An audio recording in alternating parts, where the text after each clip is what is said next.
Persegui tudo aquilo que Deus já escolheu pra mim. Como foi para você o chamado de Deus? Você teve medo de viver esse chamado? Olá, queridos irmãos, a paz e a alegria. Meu nome é Leandro, sou missionário da comunidade Missão Belém. Participava da paróquia Santo Eugênio de Mazenô antes de entrar para a comunidade onde eu sou missionário hoje. E um pouco nesse dia eu queria dar meu testemunho vocacional, assim, né? Um pouco como é que está sendo essa entrega total a Deus. E aí, um pouco antes de falar da missão, eu preciso um pouco voltar no meu chamado, assim, né? Como é que aconteceu, como é que foi. E aí, um pouco para falar da missão, não existe missão primeiramente se não existe um chamado, assim, né? Precisa de um chamado de Deus para a gente entrar em missão. E aí, um pouco, o meu chamado ele aconteceu no dia 3 de dezembro, e o meu encontro com Deus, que é onde eu tive o meu encontro pessoal com Jesus, aconteceu um mês antes, em novembro, né? Dia 11 de novembro. E aí, nesse encontro com Deus, foi numa adoração eucarística, num retiro vocacional também, onde eu pedi essa graça para Jesus, né, de conhecer Ele mais do que entendê-lo, né, porque eu era catequista, eu participava da igreja, porém via que não conhecia verdadeiramente a Jesus, né, e aí eu pedia um momento de oração, um momento de profunda intimidade com Jesus, essa graça, né, de verdade conhecer aquele que me amou, assim, né, eu pedi essa mesma graça, essa mesma vontade de corresponder a esse amor. E aí, a partir daquele dia, a partir desse final de semana que eu estava em retiro, quando eu voltei para o meu trabalho, eu não me sentia mais totalmente preenchido, né? Faltava alguma coisa dentro de mim. E aí, um mês depois, com esse sentimento já de querer me entregar muito mais a Deus, eu recebi o meu chamado através de uma passagem do Jovem Rico, né? E aí, através dessa passagem, eu me colocando naquele personagem do jovem rico, aquele personagem que Jesus chamava para a missão, porém ele negava e não queria fazer parte do projeto de Deus, assim, né, desse despojamento total, eu não conseguia mais falar não, assim, para Jesus, né? Todas as minhas respostas eram sim, eram sim, eram sim. Não conseguia mais dizer não àquele que me amou, né? E aí, a partir daquele momento, eu me decidi a ingressar na missão mesmo, né? Naquilo que Jesus me pedia. Como está sendo essa experiência de viver em missão? Bom, um pouco para falar das experiências que eu tive, as experiências nessa missão. Eu estou há 1 ano e 8 meses aqui na Missão Belém, na comunidade, e aqui eu fiquei um pouco com uma pastoral chamada Ajarai, né? Nessa pastoral a gente cuida das crianças, dá catequisa, dá os sacramentos para elas, de uma favela chamada Nelson Cruz. Nessa favela nós cuidamos, a minha turma ela fica com 35 crianças mais ou menos, e no Ajarai total nós temos 160 crianças. Um pouco no começo da missão foi muito difícil aceitar isso, né? Foi muito difícil aceitar essa vida radical, essa vida de entrega total a Jesus, por mais que eu tivesse todo aquele fogo do primeiro amor recente, né? Porém, só isso não basta, assim, para uma missão, né? Precisa das experiências que Jesus te proporciona e do crescimento, do amadurecimento, né? E uma das experiências que eu tive logo no começo, meados de abril, março, eu estava voltando com uma criança, uma dessas crianças, levando ela para casa, porque ela estava passando mal, e aí um irmão de rua, através de uma experiência com um pobre, né? Um irmão de rua que vinha em minha direção, ele falou: eu te amo, né? Como na comunidade nós nos identificamos muito com os pobres, eu respondi, naturalmente, saiu do meu coração assim: eu te amo também. E aí quando ele chegou perto de mim, ele me deu um abraço e falou no meu ouvido assim, né? Então apacenta minhas ovelhas, assim. E aí isso ficou muito forte no meu coração, porque nesse tempo que eu vivia, nesse tempo de não querer mais me entregar, de querer ir embora assim mesmo, não querer esse sofrimento, não querer essa radicalidade toda, vejo que Jesus ele veio de encontro ao meu coração, né? Ele veio me dar essa força, veio me dar esse ânimo mesmo, né? Para mim conseguir amar aqueles que ele me confiou, para mim conseguir amar aqueles pelo qual eu tinha saído assim de casa, né? Que são os pobres. Então vejo que Jesus, através dessa experiência, ele me levou além, né? Quais lugares você já foi em missão e qual experiência mais te tocou nesta missão?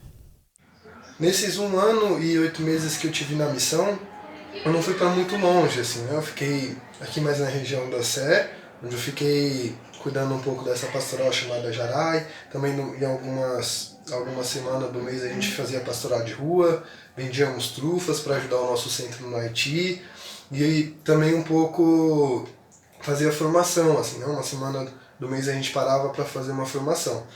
E aí, um pouco recentemente, já agora nesse início de pandemia, eu fiquei na casa chamada Bom Samaritano, né? Uma casa de idosos, onde nós acolhemos esses idosos que estavam na rua, esses idosos que estavam sozinhos, que não tinham ninguém que cuidasse deles, e damos amor e carinho para eles, né?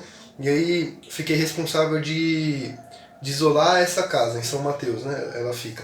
E fiquei responsável de isolar essa casa contra esse vírus, assim, né? Que atinge principalmente os idosos. Então nosso amor por eles era tão grande que a gente não podia deixar eles à mercê, assim, né?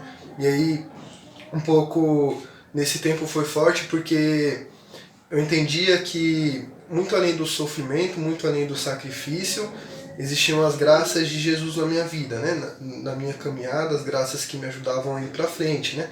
E aí foi muito forte porque em um desses momentos onde eu conduzia um momento de oração com os irmãos que cuidam dos idosos, eu falava para eles, né, que eu me sentia totalmente transpassado pelo amor que eles davam para esses idosos. E aí, um pouco falava para eles que eu estava no lugar onde eu deveria estar, né, no lugar onde realmente eu saí de casa para ficar, né, que era junto com os pobres, até me transformar em um pobre junto com eles, assim, né, vivendo com eles, para eles, neles, até uma total e plena identificação com eles. Então fiquei nesses locais de missão, e aí acho que o tempo mais forte que eu vivi em missão mesmo foi na Casa Bom Samaritano. Como é estar a serviço do próximo? O que você sentiu em seu coração? Estar a serviço do próximo é uma graça muito grande que Jesus, que Deus pode nos dar, assim, né? Por isso que a Bíblia fala tanto de amar o próximo como a ti mesmo, de estar realmente em compaixão com o próximo, como Jesus apresentou esse sentimento em muitos momentos. E aí, uma experiência muito forte porque a gente consegue, a partir do próximo, a partir, em especial na comunidade de Missão Belém, onde nós lidamos com os pobres, onde nós somos chamados a estar no meio deles, é muito forte porque eles nos sugam aquilo que a gente nunca pensaria de ter, né?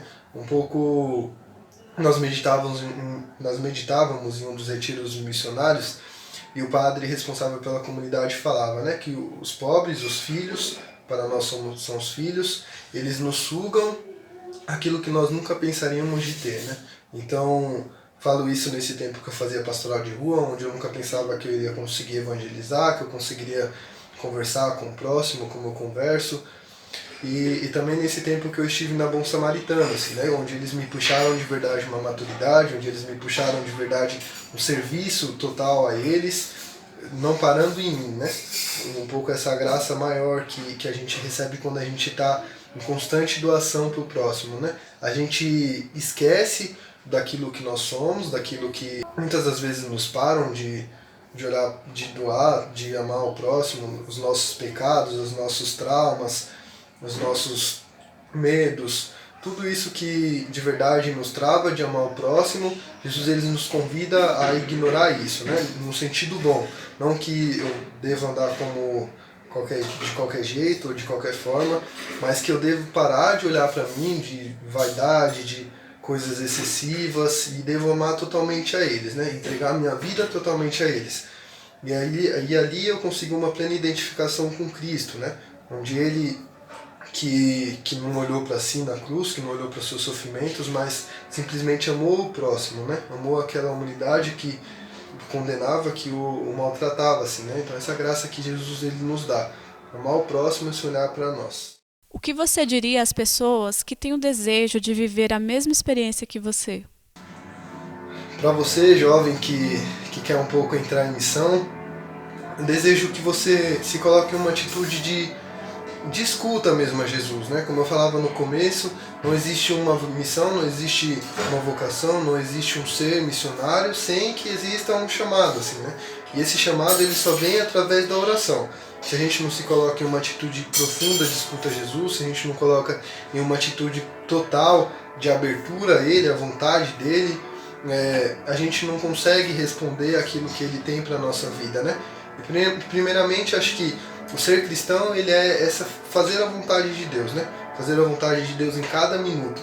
Mesmo que você não sinta no seu coração uma vontade de se consagrar inteiramente a Deus, mas se coloque nessa atitude de oração profunda, né?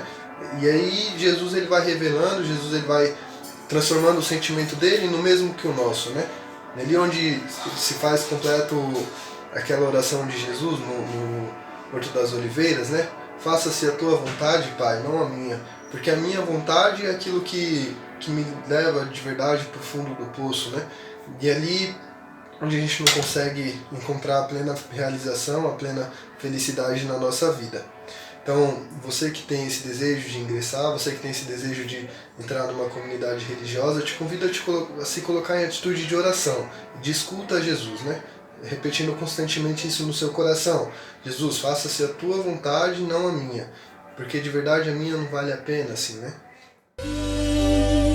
Tudo aquilo que Deus já escolheu pra mim, vou persistir,